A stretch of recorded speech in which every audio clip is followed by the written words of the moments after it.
భక్తివన్న ప్రేక్షకులకి శుభోదయం. 24/5/2025 స్వస్తి శ్రీ చాంద్రమానం శ్రీ విశ్వావసునామ సంవత్సరం ఉత్తరాయణ వసంత ఋతువు వైశాఖ మాసం కృష్ణపక్ష ద్వాదశి శనివారం. ఈరోజు ద్వాదశి సాయంత్రం 4:14 వరకు, రేవతి నక్షత్రం ఉదయం 10:58 వరకు, వర్జ్యం లేదు. ఈరోజు దుర్ముహూర్తాలు అయితే ఉదయం 5:30 నుండి 7:13 వరకు ఉదయ దుర్ముహూర్తాలు.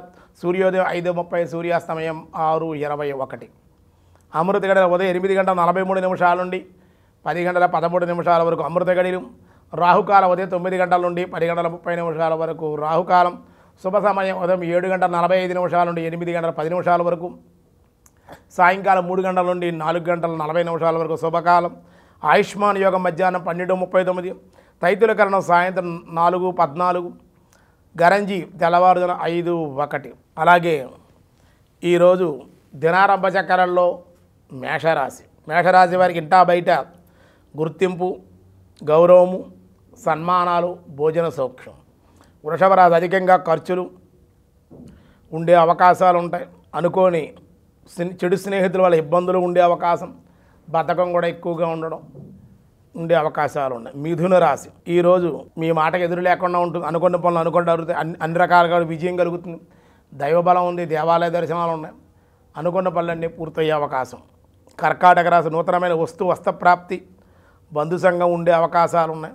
కొత్త పనులు ప్రారంభించే అవకాశాలు. సింహరాశి నూతనమైన పరిచయాలు, నూతనమైన ఉద్యోగ ప్రాప్తి ఉండే అవకాశం. కన్యారాశి ఈరోజు అనుకూలం. రావలసిన బాకీలు వసూలయ్యి ఆనందంగా ఉండే అవకాశం. తులారాశి గృహ వాహన సౌఖ్యం, మాట పట్టింపులు ఉండే అవకాశాలు ఉన్నాయి. వృశ్చిక రాశి శారీరక శ్రమ, శరీరానికి గాయాలు, ప్రయాణాల వల్ల ఇబ్బందులు, కానీ గౌరవ లాభం ఉంది. ధనస్సు రాశి నేత్ర శిరోబాధలు, ఉష్ణజ్వర పీడనలు ఉండే అవకాశాలు. భగవత్ చింతన, దేవాలయ దర్శనం మీకు ఆరోగ్యాన్ని ఇచ్చే అవకాశం ఉంది. మకర రాశి ఆలోచనాశక్తి పెరిగే అవకాశం. యుక్తి ప్రయుక్తులతోటి, వాక్చాతుర్యంతో ఈరోజు మీరు అన్ని చోట్ల కూడా విజయాన్ని పొందే అవకాశం ఉంటుంది. కుంభరాశి గృహ నిర్మాణాల్లో కలిసి వస్తుంది. ఉద్యోగంలో బదిలీలు కానీ మార్పులు కానీ ఉండే అవకాశాలు కూడా ఉన్నాయి. మీనరాశి ధనమును మంచినీళ్ళ వల్ల ఈరోజు ఖర్చు పెట్టడం, విపరీతమైన అధిక ఖర్చులు చేసే అవకాశాలు ఉన్నాయి. ధనానగారు ఈరోజు పొదుపు చేయగలిగితే ఈరోజు కొంచెం ఆనందంగా ఉండే అవకాశాలు ఉన్నాయి. విష్ణు సహస్రనామంలో ఈరోజు వ్యాసాయ విష్ణు రూపాయ వ్యాసరూపాయ విష్ణవే నక్షత్రీ ఓం నక్షత్రనే నమః. నక్షత్రములకు రాజు అని అన్నానేమో, నక్షత్రనేమి అన్నాం. జ్యోతి చక్రాన్ని నడిపేటువంటి వాడును.